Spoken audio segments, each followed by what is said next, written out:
What's up, everybody? Bobby the Bank.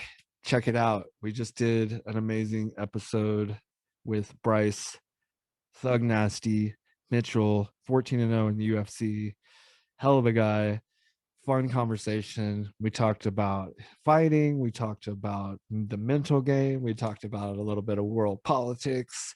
It got heated, but it was very friendly and very fun. And if you don't know who Bryce Mitchell is, he's a fucking like genius of mixed martial arts and of survival skills in the wild. You will not be disappointed with this episode. It was very engaging. Thank you so much for joining me on another episode. Enjoy. Welcome, everyone, to another episode of the Robert Patton Global Podcast, brought to you by Sheath Underwear, of course. Today is like a unique occasion because we're doing video and we're here with a very special guest, one of the biggest names in the UFC. And if you guys follow me, you've heard me talk about him. I call him Nasty Thug, but it's Thugnasty. Bryce Mitchell in the house. Thank you so much for joining me today, sir. How you doing? I'm doing great, man. Thank you for having me. I just got done doing a little boxing workout with my boxing coach. Man, me and him are super cool. I was sleeping in today, and he comes up knocking on the door. I'm like, "Who's knocking?" It's my boxing coach. He says, "Come on, man, you got that interview. Why don't you get some training before the interview?" He said it helps your blood flow. He said you'll be thinking faster. I said, "All right," and I need to get up anyway. So that's how my day's been going. It's been great, man. Thank you for having me.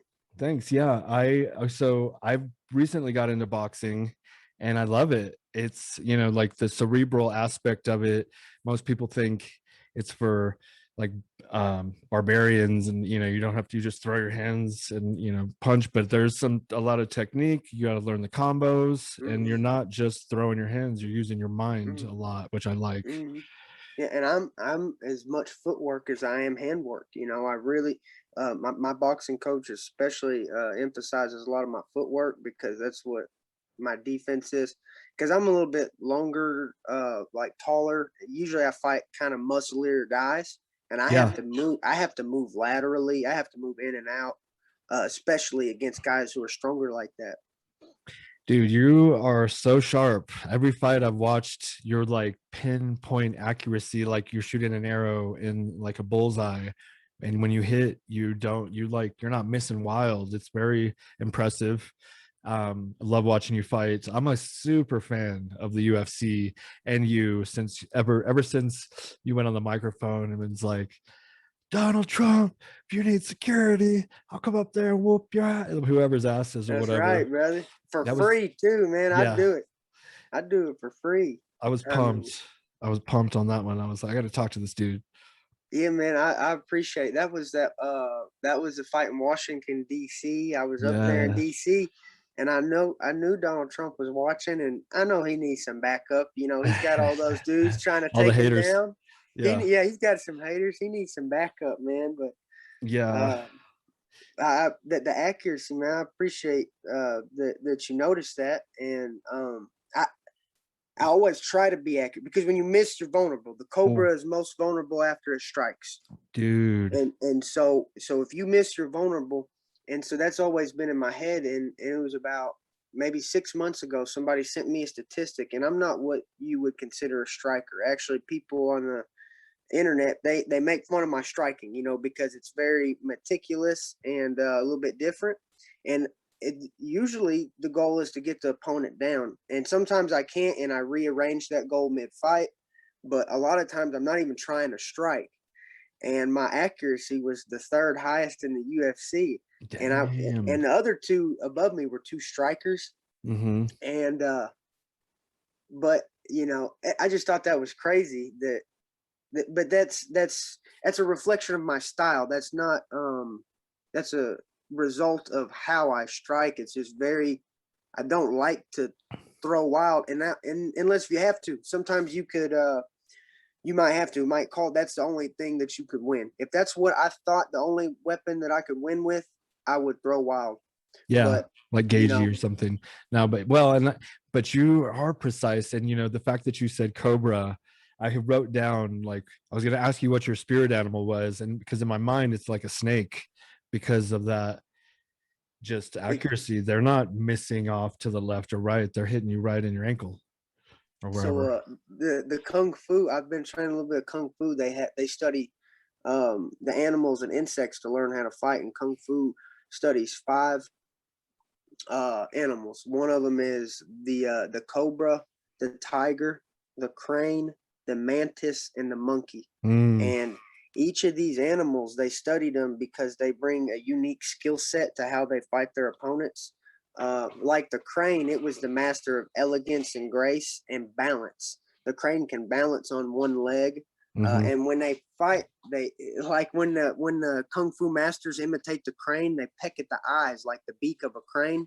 They'll do this with their fingers and they'll peck like that, but right at them. And so they'll peck and then they do one-legged kick attacks, and that's how they fight like the crane.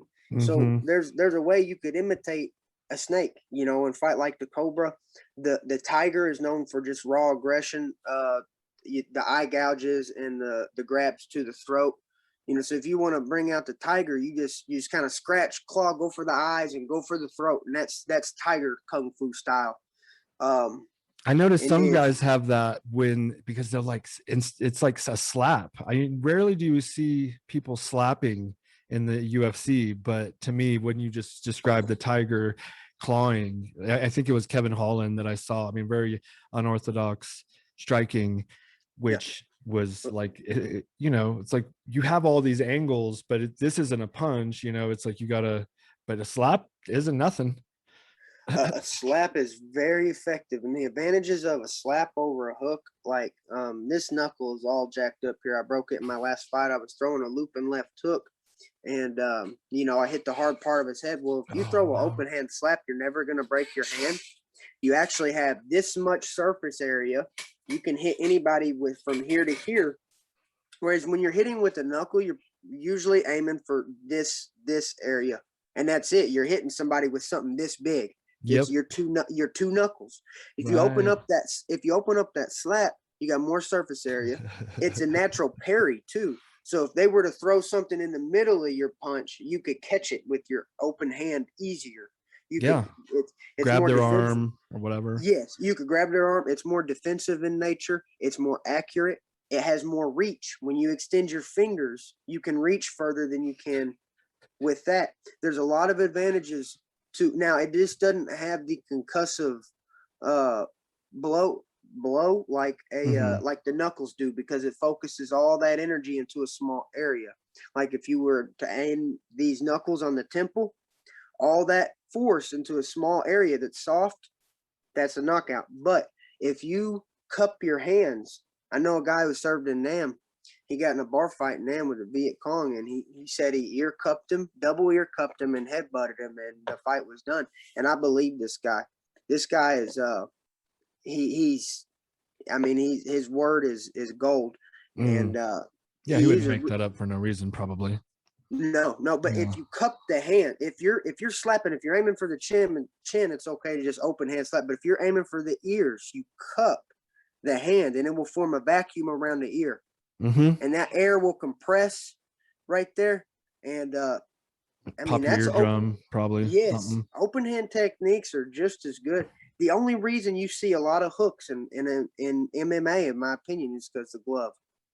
The glove encourages you to ball your hand up and hit Mm-hmm. with the end of the. If it was barehanded, you would see much more slaps. Well, that reminds me of the bare knuckle fighting. But I want to, before we move on, I just That's it's crazy. very interesting how kind of intelligent you are. Like I've been like, have this guy taken an IQ test? Because you probably don't come off to the masses as like this genius, but if you sit here and talk to you in the depth that you go into the specificities of these techniques and shit, you're like a genius of fighting, the minimum. Maybe my own little area, right? In my own Yeah. little forte, I feel like that, and it's a small community of people that appreciate it. Yeah. No, but I can. but me and my coaches look at ourselves like mad scientists. I love that. That's what we like to take a scientific approach. We're doing research and development, and messing with crazy stuff. Yeah. Well, we're gonna sponsor this new YouTube channel called Mad Scientist Sheath. That is so just That's awesome. yeah. They're just I don't know what they're figuring out how shit works and stuff, but Uh-huh. that's how you figure out how to fight. Figure out what Right. works and what doesn't work. I imagine. And how long have you been doing it? Fighting, Well, I training. started with my first form of martial arts was when I was actually a kid. I was so young, I can't really remember it all too Awesome. much, but I did a karate or a taekwondo actually, and the guy would hold board. His name was Master O'Connell, and he would hold boards, and I would do nunchucks, and we would train batons like little sticks, and Mm-hmm. I definitely remember sparring live.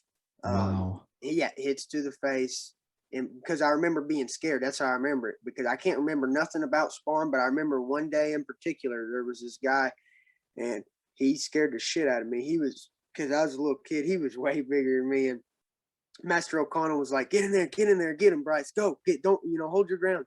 And I remember that day, but other than that, I can't remember any sparring. But I know we sparred, and Mm-hmm. And when I went to my first karate tournament, um, I did not know that the rules in karate, especially youth karate, where you can't hit to the face. Oh yeah. I had no clue because in my gym we hit to the face because I remember it, and I walked in that tournament and this kid he was sticking his head right up in the air, and I walked right over in this first karate tournament I ever been in, and I punched him right in the face, and I instantly got disqualified. I thought I won the Yeah. match, and obviously he wasn't moving his head because he didn't think the punches were coming.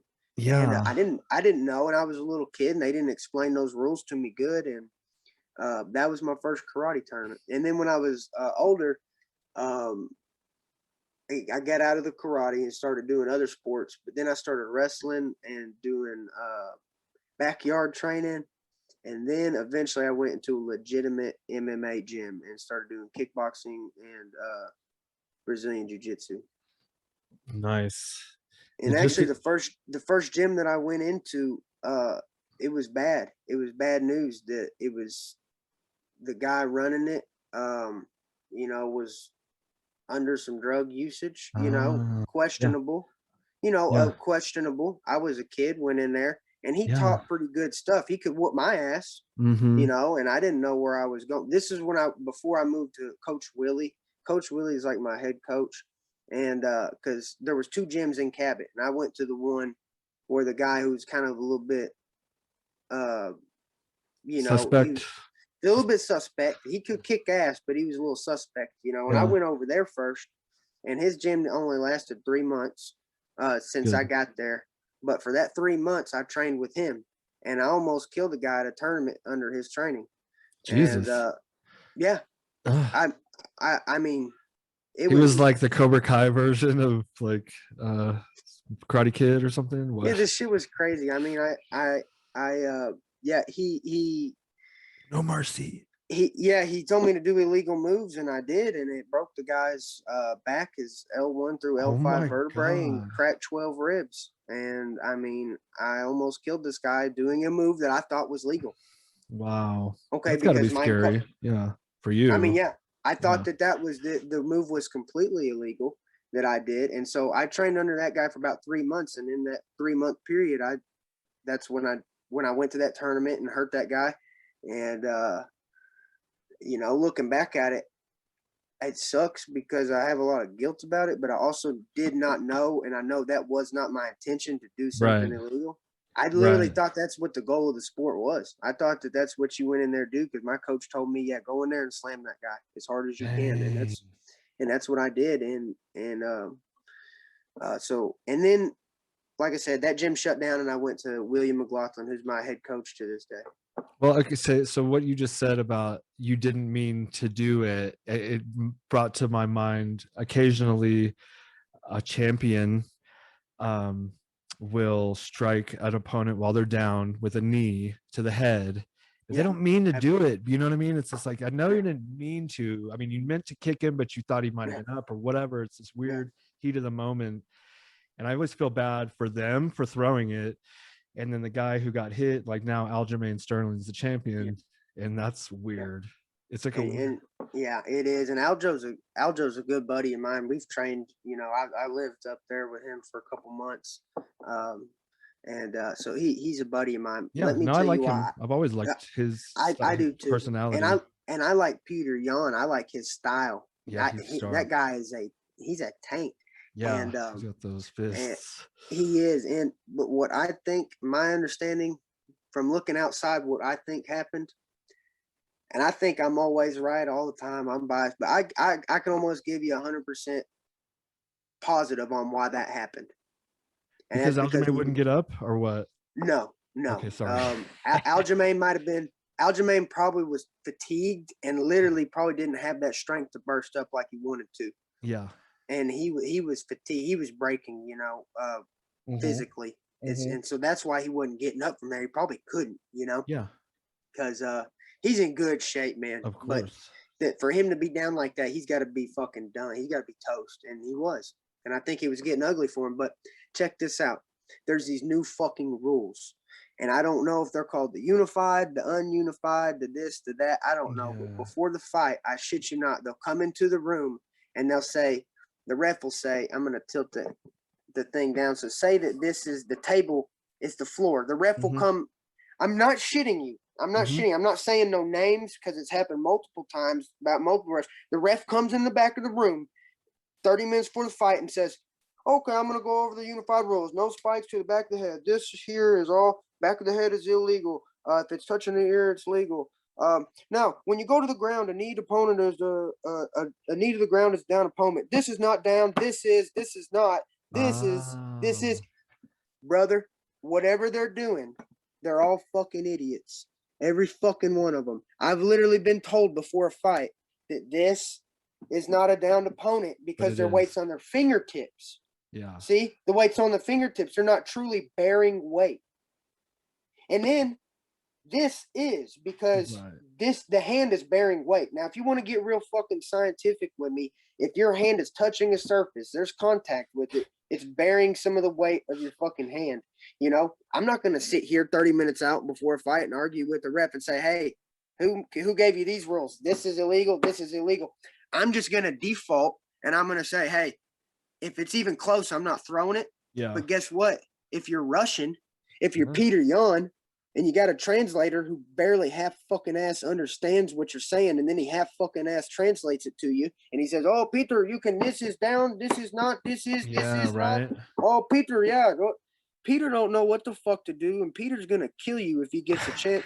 So Peter throws the fucking knee, and then it makes him look bad. When really, I'm telling you, brother, there's this unified shit going on, and it confuses the fuck out of me. It confuses the fuck out of a lot of people. Yeah, even the announcers are like, was he down? Is he down? Are we in this state? Are we in some other state where the rules are different? Yeah, it's like, what do you mean, what state? Yeah, you know what I'm saying? It just needs, in my opinion, the answer would be to legalize it, and it would change the game a lot from that position. I don't like when people put their hand down as a defense, mechanism. Yeah. It's like, no, pick your fucking hand up. That's not realistic. Yeah, that's not realistic. Exactly. Yeah, I agree with you, and I think that the knees to the head of a downed opponent probably should just be legal. That would be the best answer for it. And a lot of those positions wouldn't exist. Like that position Aljamain was in, it wouldn't exist. That kind of kneeled over hand on the ground position. He's done that in training for years because he knows his training partners ain't going to knee him in the face. So if he gets tired, he can kind of default to that position for just half a second. Well, in a fight where a guy doesn't respect those rules, that position don't exist. There's a knee coming straight down like a sledgehammer. And but that's in my opinion, it's the rules and the explanation of the rules between this, and this, and that's what caused that, not Peter Yan actually thinking he was doing something bad. Yeah, for sure. And anyone usually that throws that in those last second, it's just like a split second decision. And I don't think they know, they're not trying to like cheat. You know what I mean? Because then you're gonna get caught. It's just like, a weird split second decision. I've had a close call because I mean, when you're in that position, you think you're gonna end the fight with that shot. Yeah. You really, when you're aiming a knee right there, you're thinking, hey, this is it. This fight's done. And I've had one on Tyler Diamond, and it was my first UFC fight. I was And just watching that last night. His hand was down. Yeah. And he was on his way up. And I remember thinking, oh, I might get him. And it kind of grazed him. It didn't hit him good. But as soon as I threw it and I felt it hit, I thought, oh, shit, was that legal? Right. It was, because he happened to pick his hand up. But there was a worry in my mind while after I threw it, I was worried. Like, I remember that feeling of, oh shit, I'm gonna get DQ'd. Right. But I threw it anyways. My survival instinct was throw it anyways and ask the questions later. Mm-hmm. You know, so he kind of lucked out that it didn't connect and his hand had just moved up and stuff. Yeah, and there's that. It just grazed him. He didn't even show a sign of feeling it. I felt it on my knee, but he didn't even act like it hurt him. I was just watching the Tough 27. That was a fun season. A lot of talent came from that season. Hey, everybody. Thank you again.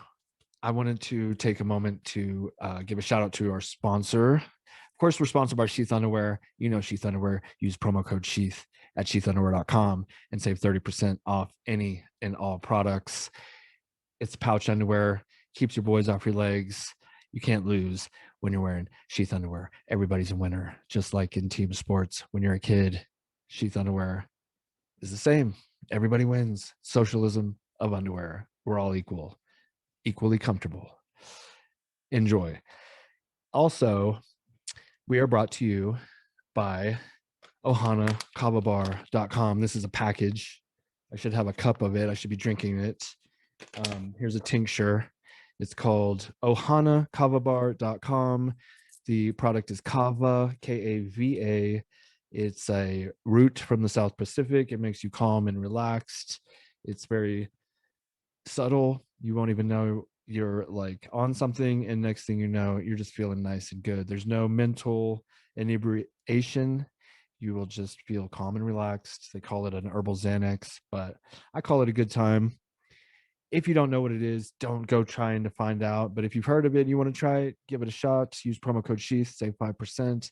If you've already tried it, this is the cleanest, purest, best kava I've ever tried. I recommend it. The owner's a good friend of mine, so I have like firsthand knowledge. I'm drinking it hundreds of times. Check it out and enjoy yourself. Have a little kava party. Give it a goog. You won't be disappointed. And back to the show. Pow, pow, pow. The Spike, I don't think it's been as popular. Yeah. You know, that Spike TV, I'm telling you, people used to all talk about the Ultimate Fighter, and yeah, not a lot of people watched it on my season, you know, but I like it when people do, you know. That's awesome. I wish they'd put some of the shit on there that happened behind the scenes, some of the just the drama and stuff like that, and even funny stuff that they didn't want, because it's not as family. Since it moved to Fox, I don't think they can put some of that shit on there. Oh, right.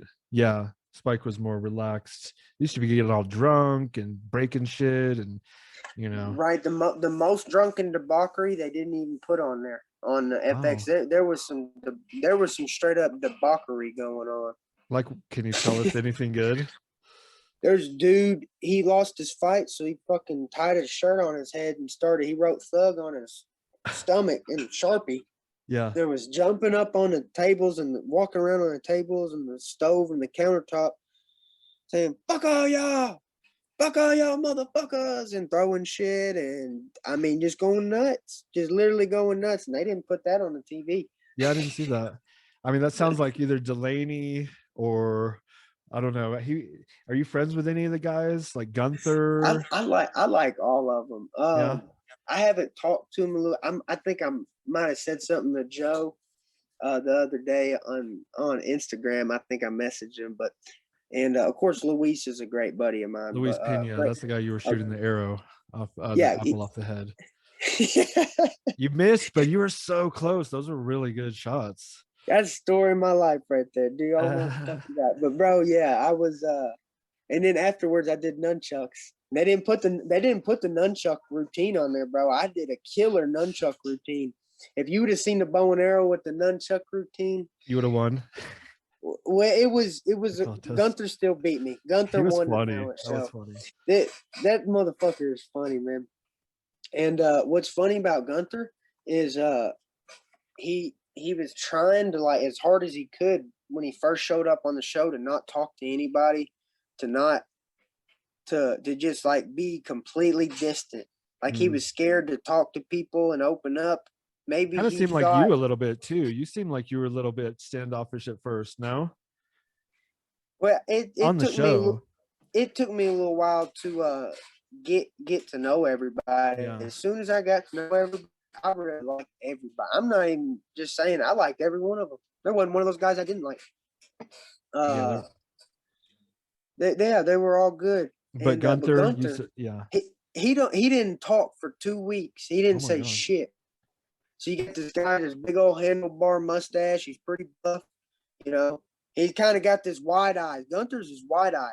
He's always walking around like this, eyes wide open, you know. Yeah. So you got this wide eyed guy, the mustache is pretty buff, walking around not saying shit for 2 weeks, and he doesn't really talk a lot, doesn't say nothing. He trains hard, but doesn't say nothing. And we were sitting there, like, you have to do, those double doors before the fights. Everybody busts the double Uh-huh. doors open. Yep. Well, they'll sit you behind those double doors, and you have to sit there for 2 or 3 minutes.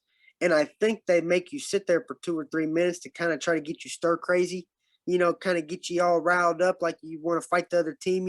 Yeah. So they'll sit you back there in that hallway for long amounts of time. So we're all sitting there talking shit, and somebody just says, it's just kind of like monotonous shit talking, like, I'm gonna fuck your mom, and Right. you know, your coaches are pussies, and they're just kind of, but nothing bad. And somebody says, well, I'll fart on your pillow. Uh, And Gunther starts laughing. And we're all kind of like huddled up. There's like 20 of us huddled up, and Gunther's like, like, and then somebody says, hey, he laughs. that's the first time he made a And noise. then somebody else goes, hey, you been farting on pillows, Gunther? Why do you think that's so damn funny? And then he starts fucking cracking up. He goes, no, I would never do that to one of you guys, man. I would never do that. He says, that's fucked up. And we're like, oh, so now you talk and you laugh. We ain't even seen you laugh yet. And then from that moment on, he showed that he's a true nut.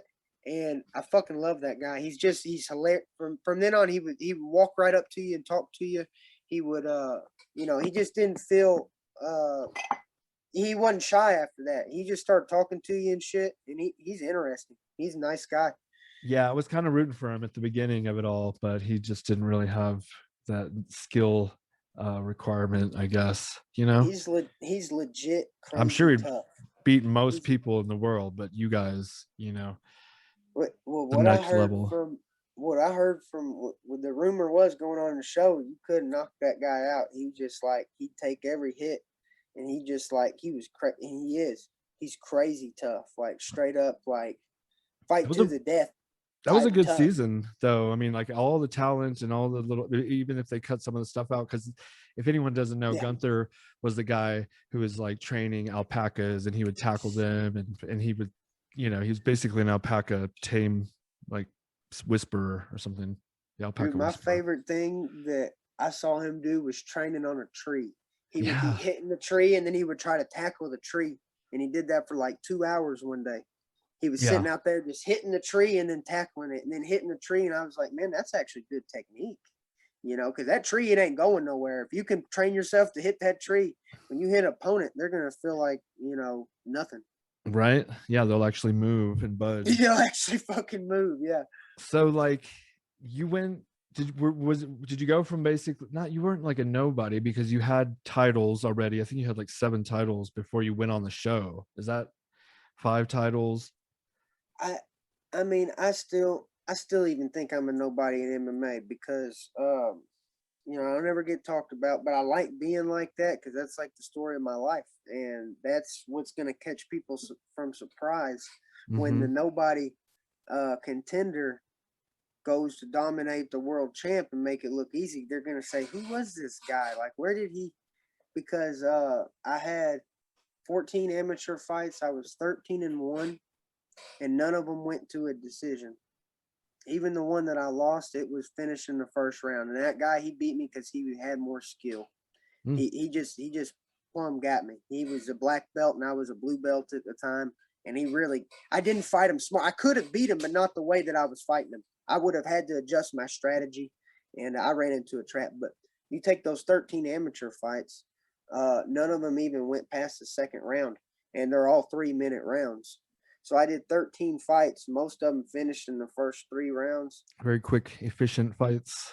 Get it Very done. quick, very efficient. I didn't get hit hard one time as an amateur in the fight. I did in training. Yeah. But so I had 13 fights, more than half of them first round finishes. The rest were second round finishes, but all finishes. Yeah. And didn't get any recognition because but I wasn't happy just beating him. I wasn't happy I had to get a finish because I knew if I was just beating these guys around here when I got to the UFC, then the competition level would be up. And if I was just squeaking by victories, hell yeah, you're not going to get those victories. And so I knew my goal was always to finish the opponent because I figured, man, if I can't finish these guys, I'm not going to finish one of those guys in the future. And so that's why my fighting style was always about trying to finish them. And until I started getting to a pro, I had all finishes. But then it gets a lot harder because the skill level gets higher, and you're lucky sometimes just get out of there with the W. But dude, you at least on the Ultimate Fighter. I mean, I watched it originally years ago, I guess in 2018, but then I rewatched it because I was like, oh shit, he agreed. I get to interview Bryce Mitchell. Thank you again for coming on. But I wanted hell yeah, brother. Thank you. Yeah, I wanted to get a little recap, a refreshment, and I was watching the first fight. I forget who it was against, but it was again the clean, crisp, just accuracy. You put him away. It was too easy. I think you put him away. And then the next fight, you was against Katonis, I think, and you were killing him. And I was like, how does I knew who won because I'd seen it, but I was like, how does he lose? And then I guess you kind of just got caught or whatever, right? It was strategy. It was all strategy. And I've always learned more from my losses than I did from my wins. So it was meant to be because it's going to make me better by the end of my career. That is going to be a significant learning lesson for me. But the number one thing was that my coaches told me I could not strike with this guy. They said, you cannot strike with this guy. You have to get him down. And then they told me when I get him down, don't pass his guard. They said, don't pass his guard. You don't need to. You need to stay in his guard and just try to punch him. So knowing what I know now, I'm just more of a man. I'm not going to say that I wasn't a man back then, but I'm more of a fucking man now because I've been through shit like that. I'm more of a fucking man. And I would tell those coaches are world champions. Hell yeah. Those coaches have their own gyms. I could say those coaches' names. And you say, wow, those are world. I would tell those coaches to go get them some popcorn and sit in the fucking stands because I'm going to knock a motherfucker out. That's what I would tell them word for word if I had to rematch that fight because I'm more of a man now. I believe in myself. And it took me losses. It took me listening to other people's advice. I thought that other people's advice was going to get me the quick, easy win. No, what I'm doing, what I believe in and what I train every fucking day, that's what's going to give me the win. And I let somebody else's thought fester in my fucking head.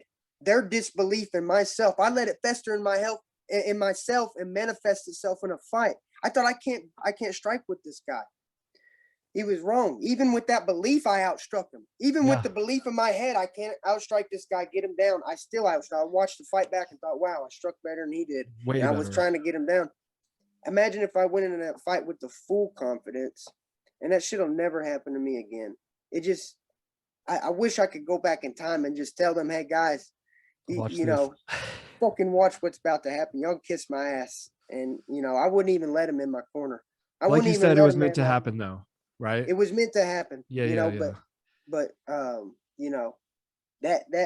meant to happen. Because did he win the whole show, Brad?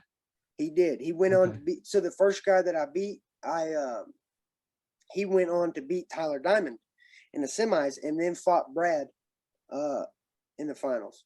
And Brad beat him. Right. And when I fought Tyler. Jay, go ahead. Sorry, you fought Jay? Yeah. When I fought Jay, I didn't finish him.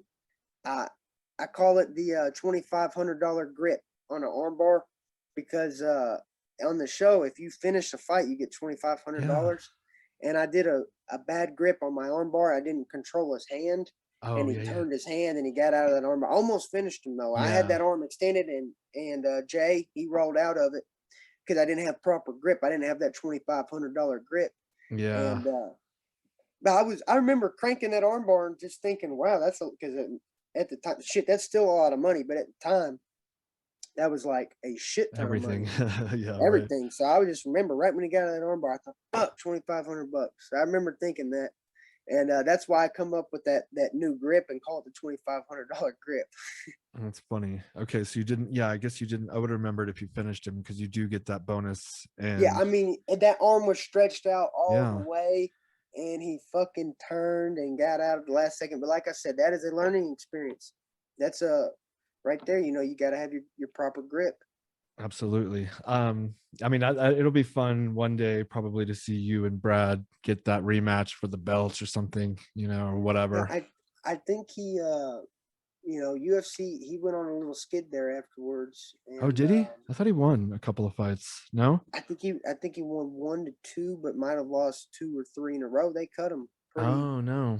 what I thought was premature, but Well, hey, well, see, that's the thing though. Like, I think maybe why it was meant to happen. Maybe you win, maybe you get this big head. You're like, I'm the best and I don't have to try as hard. That loss forced you to go back and put together, another strategy. Like maybe not another strategy, but maybe listening to yeah, yourself and yeah, just switching it up ever so slightly. I know you don't have that much time probably, but this is like a success podcast. We talk about like mental strategies for success a lot. And when you were going through that, I need to listen to myself. And that's what reminded me. Oh yeah. We typically talk about like going the extra mile, perseverance, believing in yourself, visualizing, and Visualization is huge. can you talk on that a little bit? The visualization that you do? Absolutely. I believe earlier in my career, I wasn't visualizing enough. Um, it's a mental tool. You need to be visualizing. Um, I visualize them hurting me too. Ooh, I visualize the opponent hurting me so bad that I can't even bear to stand up or move. I'm totally exhausted. And then I just visualize me saying "fuck you" to him in that state, like you get "fuck up, you" to the end, "fuck you" to the very end. I visualize that them killing me and me just saying "fuck you" while they're killing me, you know, just and fight to the death type thing. yeah, I try to embed that in my memory. And but like you said about that loss, right? That thought, that what that coach said to me, you can't strike with him. If you have that thought in your head and the fight gets hard, that thought will manifest itself. It becomes loud. That voice becomes louder and louder. You have to shut all that shit out, every bit of it, What about every that? bit I of it. can strike with him, like I can strike with this motherfucker, right? Abs- Yeah. Absolutely. That's Yeah. what and that's just a learning process. But anybody in any field goes through that with anything. Yeah, that's what I love about fighting, and I love about fighters and why I identify. I don't know if I mentioned this to you already, but like the type of dedication that you put towards your profession.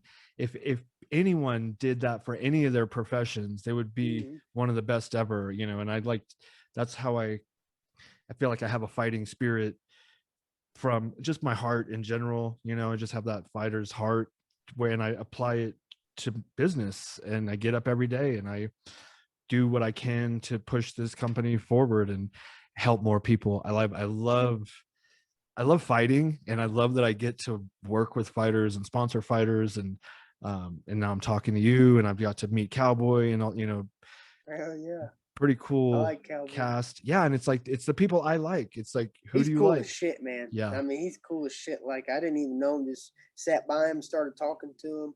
He's cool, man. He was really cool with me. He told me that he really did like the underwear, and he kind of told me how he found out about them. And it wasn't like we're just paying him to wear them. He was at a store in Canada, and one of our competitors that no longer exists, called My Package, he saw pouch for your balls or whatever. He was like, he bought the whole shelf. He just dumped them all in his little cart, and then he took them and bought them.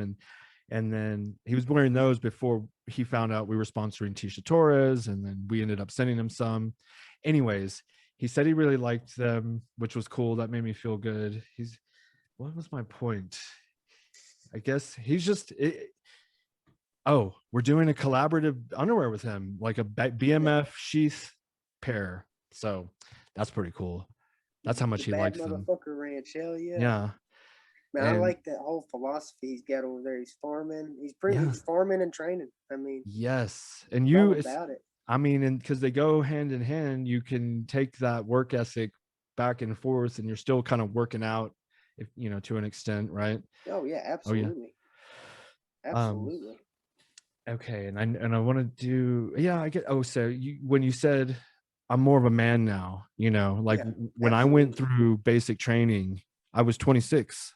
I was still a fucking young. I was still a kid. I was still immature. I was an idiot. right.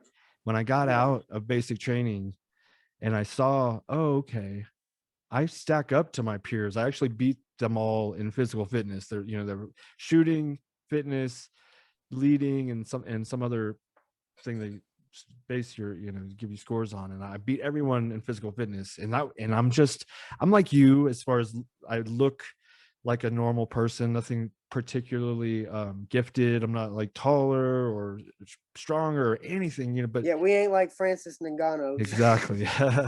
But that work ethic, work beats talent, when talent doesn't work hard or whatever. And I just worked my ass off. I beat everyone. I came in second in marksmanship, but my point was, Oh wow. I felt like a man when I left. I was like, okay, now I've gone through that initiation, and I feel like the tough house is pretty significant also.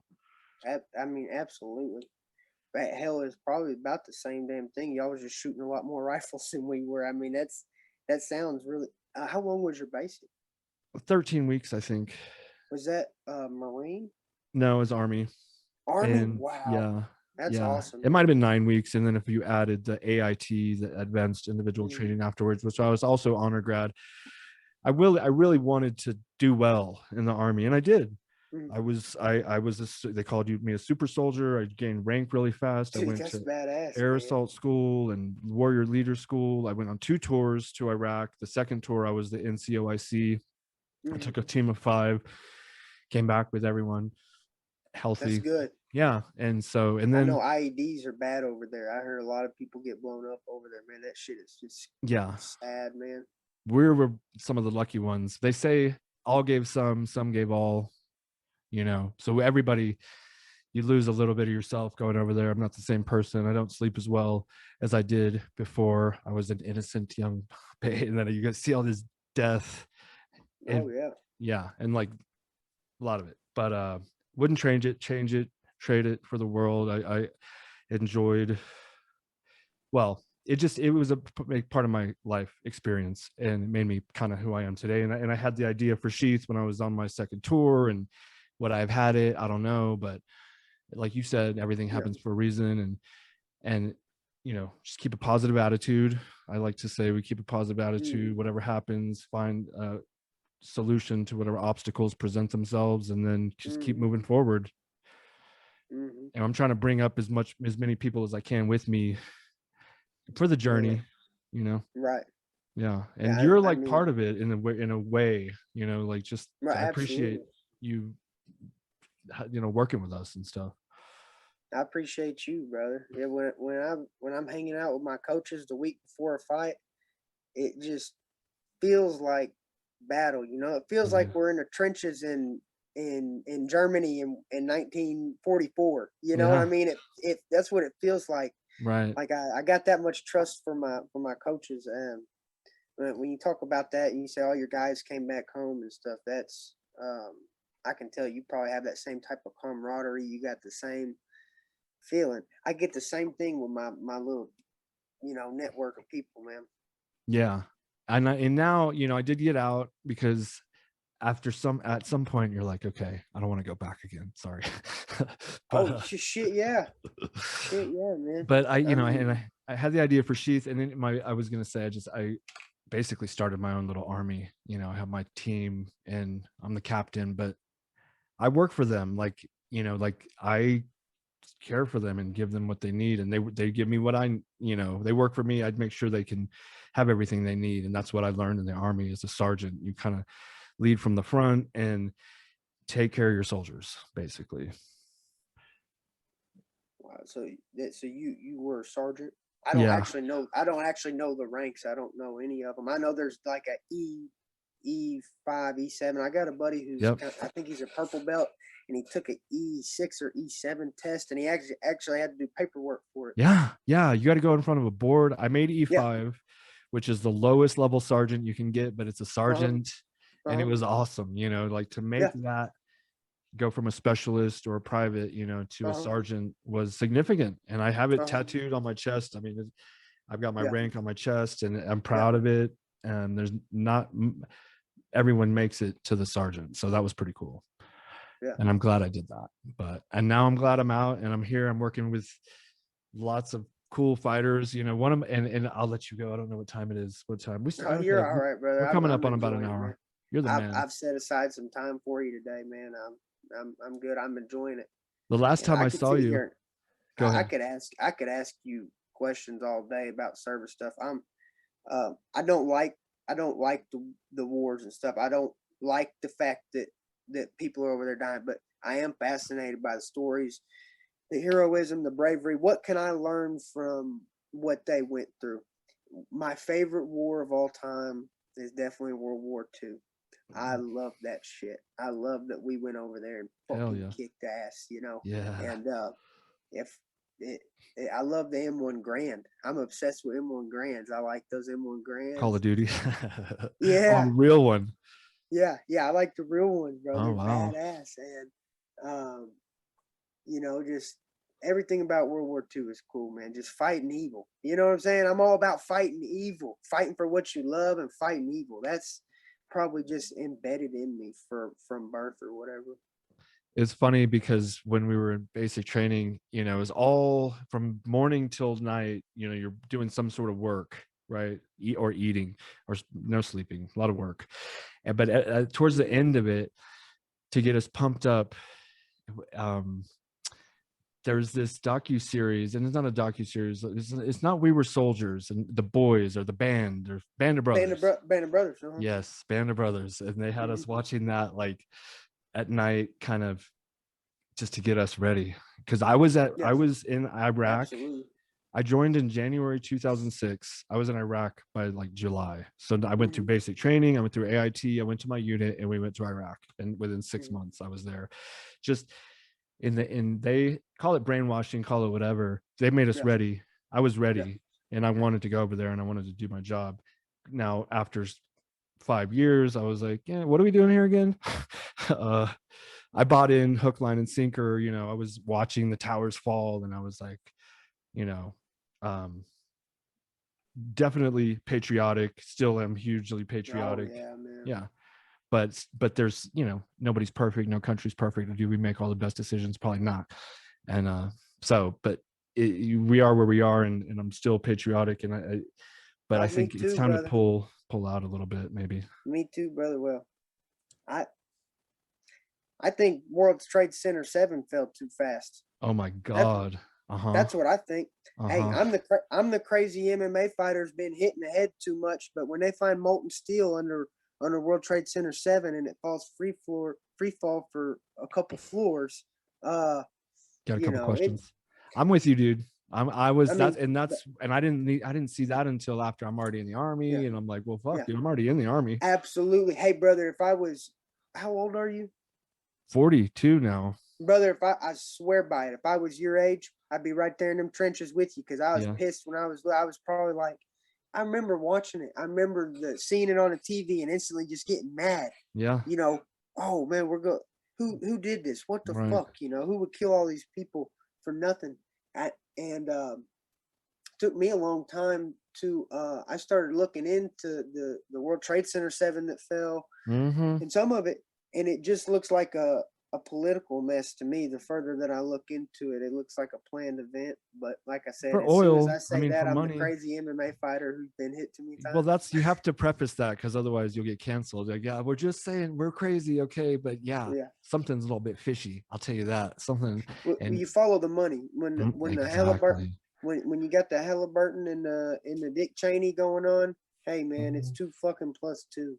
You know what I'm saying? It's right there in front of our eyes, but we gotta just like act like the emperor's wearing no clothes or something. We're like, okay, whatever. I guess there we're ain't just gonna play along with this. there ain't shit that I could do. But hey, check this out. If Bryce was king and Bryce was running ever all this shit, I tell you one of the first things I'd do is help the veterans out more because the veterans what you call it, the VA, man, that shit is piss poor. You know, And those a lot of those documents in the VA get piled up and rats yeah, shit and piss on the paperwork. You know, it's like this rats shitting and pissing on our veterans that got blown up because yeah, they wanted to fight evil, you know, and they come back and the don't people do that work everything at you the can. VA let rats shit and piss on their medical documents. And then there was I'll that. I mean, like in Texas is pretty good. I'll say that. And I think there's Colorado not so good. So there's different areas where the VA is better than others. I'll just say that. Absolutely. In Yeah. Arizona, I believe. Now, I don't know. I'm just saying Arizona. It was one of those Arizona, I believe, but the scandal was going on, and that was I'm sure you know what I'm talking about Yeah. Yeah. with Just the people weight. being neglected and shit, basically. Yes, yes, but they were getting those raises. That's what made it unethical. Oh, If exactly.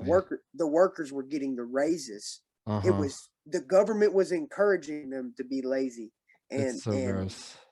and so that we studied that in college actually, which I hated college, but I met some great people, and I learned a couple good things. That was one of the things I learned. It was in a ethics class. It's called business ethics, and it just Mhm. teaches. Because I went to a Christian school, and they're just basically teaching you not to try to fuck people over and do the right thing because that's what that business ethics taught you is like. And there were so many corporations we studied. We studied NASA, Ford. When it came to Ford, we studied the Ford Pinto. Clearly an unethical decision. Now, Yeah. Ally Coca, he's a fucking piece of shit. If I saw him out in my front yard, I'd fucking knock his teeth out just because, but they knew that gas tank was going to blow up if you got rear-ended. Yeah. When Ford made the Ford Pinto, Ally Coca, he knew if you took a rear end collision, you was gonna burn to death. He's gonna be burnt like crisp fried chicken, and he didn't give a fuck. He wanted to push those sales, and Mhm. we studied that, and we studied the VA scandal, Mm. how government employees were getting raises to act like they were setting up appointments, even though the appointments were all getting canceled. They weren't announcing that the appointments got canceled and that they were overbooking, and Yeah. so um, you know, some What stuff like that could be tightened up.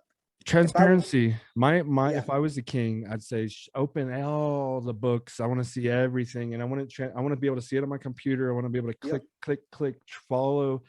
It went from my pocket to the state to the Fed yep, to what agency to yep, where did it go? And I yep. know you can I show want, me. yep. If you're gonna take my property taxes and income taxes, first off, property taxes, that's a paradox. That's like saying Taxes the on taxes living on taxes. the living dead. That's an oxymoron. How is something living and dead? Right. Property taxes. How is something your goddamn property if you're taxed on it? It's not. Yeah. It's Deep. not.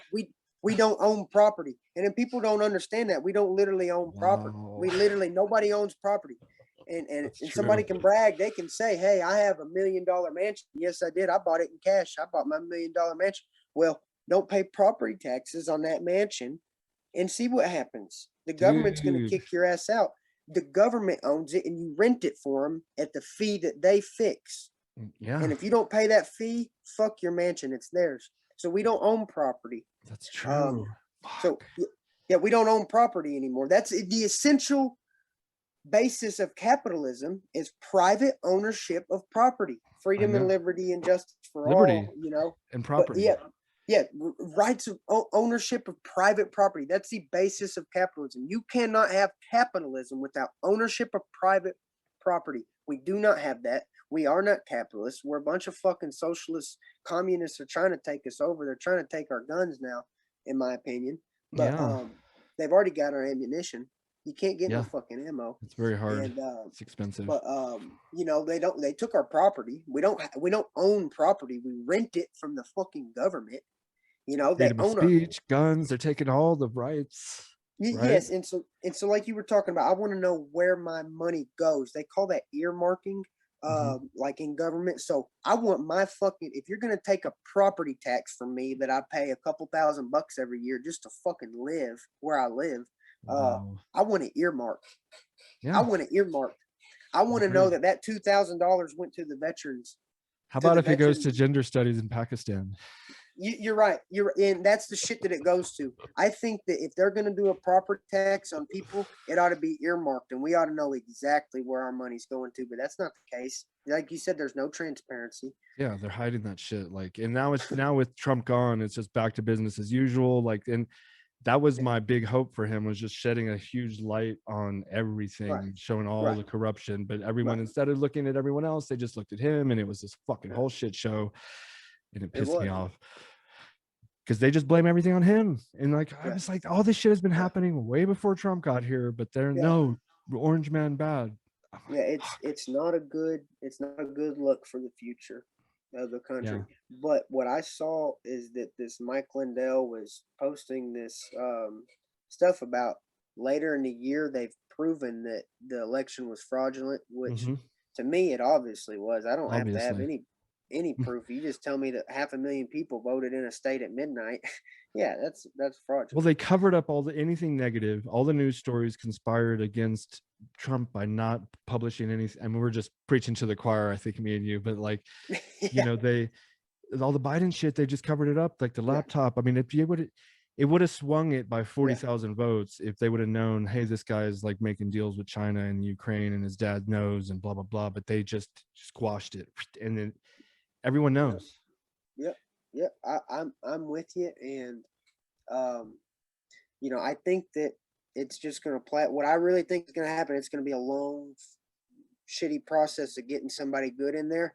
But Yeah, Mike Lindell, he was saying that they found evidence to prove fraudulent election and that Trump is going to get re-elected by the end of the year. And that gave me some hope, but I'm also not one to celebrate before I get the shit right in front of right. me.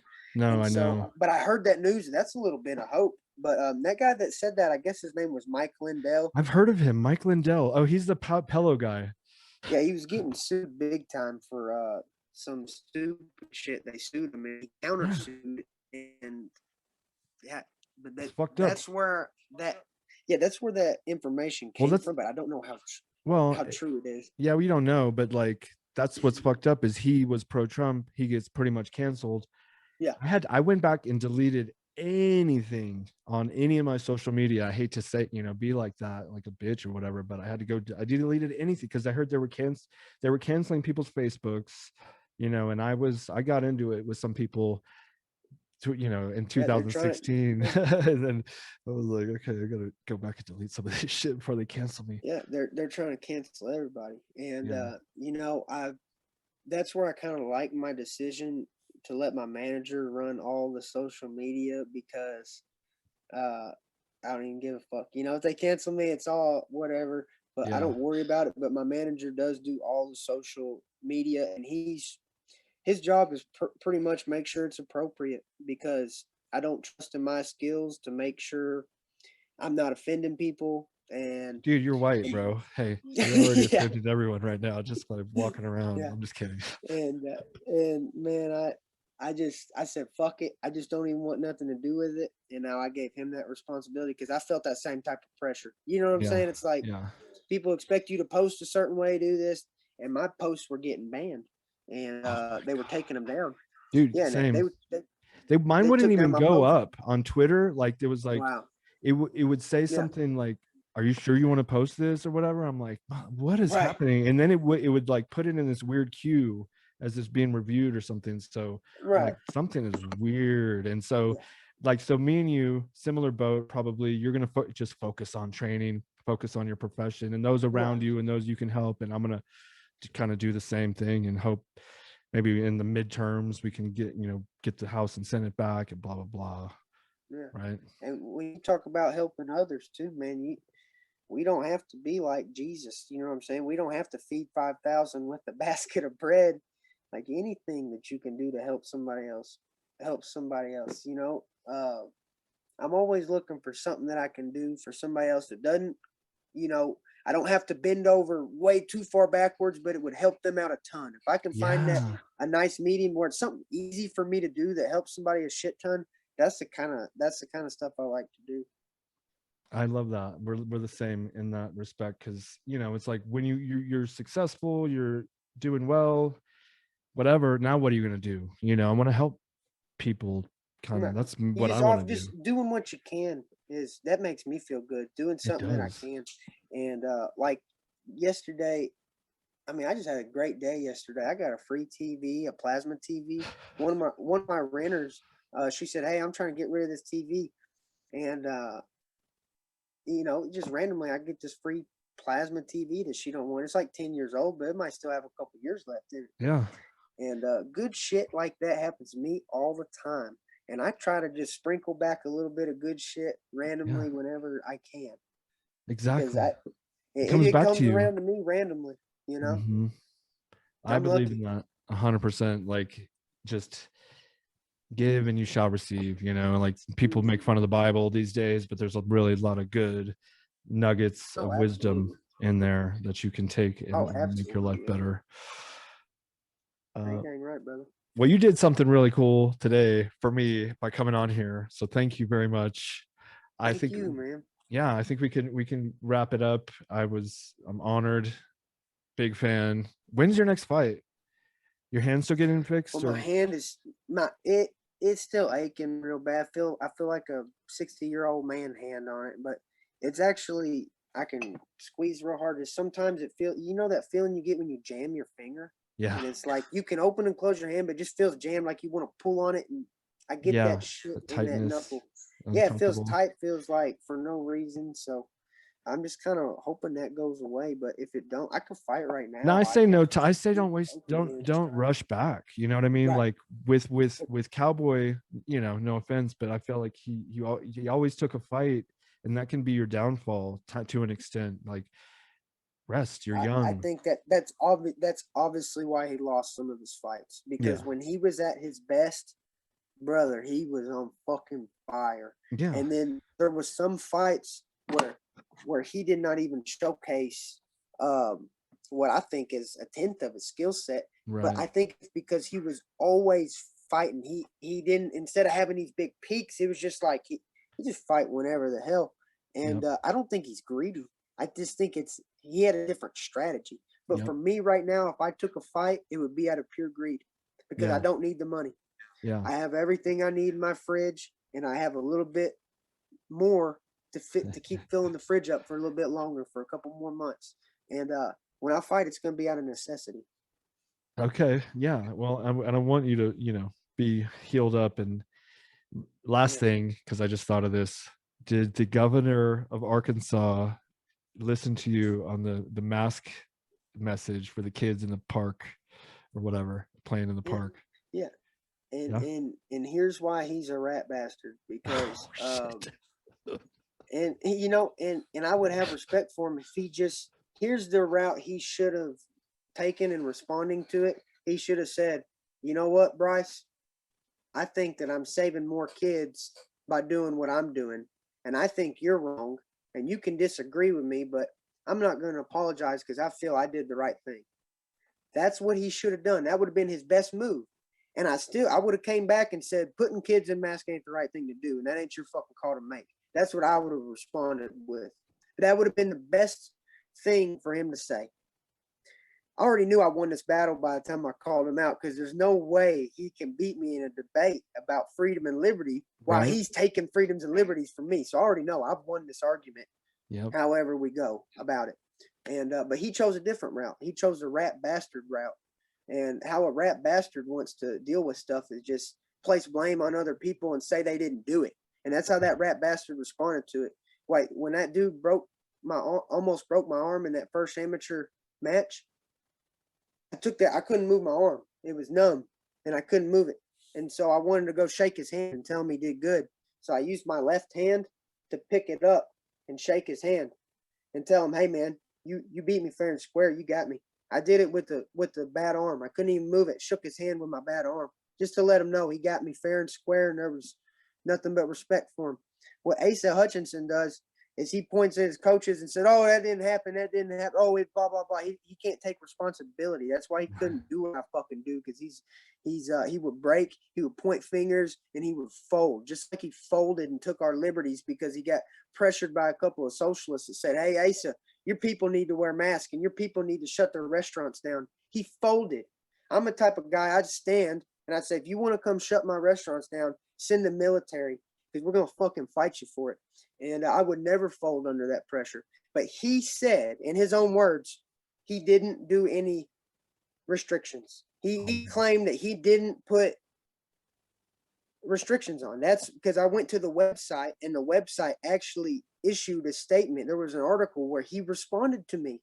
Oh, wow. And he said, no, we didn't do this. It's optional to wear masks. He's full of shit. Yeah. He can't even take responsibility. He can't even say, hey, I made everybody wear a mask. And I had a girlfriend who's a single mom. He shut her fucking business down for 3 months. Ace is a bitch for that. Ace is a bitch for that. And I'll say it to his face. And you can say whatever. You can call me a trashy trailer bum, whatever you want to call it. Ace is a bitch. He put single moms out of jobs. He folded under pressure. I would die before I fold and let people take over my land with masks and communism and shut our businesses down. You would have to kill me if I was running shit. I'd say, you come in here and shut our businesses down and see what happens. But he folded. He shut all the businesses down, put single mothers who have to care for children out of a job. Now, luckily in our case, I had a fight right then. She moved in with me. Her kids were well fed, and she had money saved up. But think about the people who don't have a boyfriend or another husband, and they're just stuck with their couple kids, and their fucking restaurant got closed down. Asa Hutchinson don't give a fuck. It's criminal.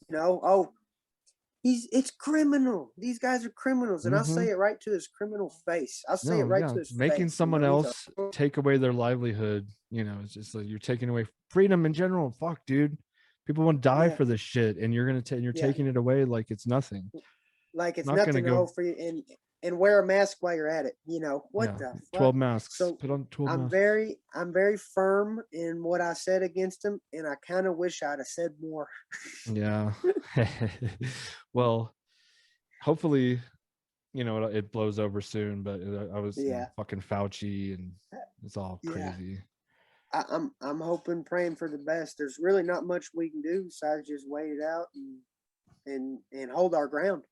Yeah. Well, you're a good man. I think you're fighting the good fight. You're on the right side of things as far as I'm concerned. I appreciate you. Yeah, it was an honor, and look forward to the next fight. He's Bryce Mitchell. Brother. Thank you. At Thugnasty on all the socials. Check him out. And you guys have a great one. Thanks for listening to another episode of the Robert Patton. Yeah, just holler at me anytime. I don't know if you have my number or you have Matt's. If you have mine, just send me a text, man, because I miss a lot of calls. Okay. Just text me anytime, brother. Thank you for having me. Yeah. All right, man. We'll see you next time. Bye-bye. Thank you. All right, brother.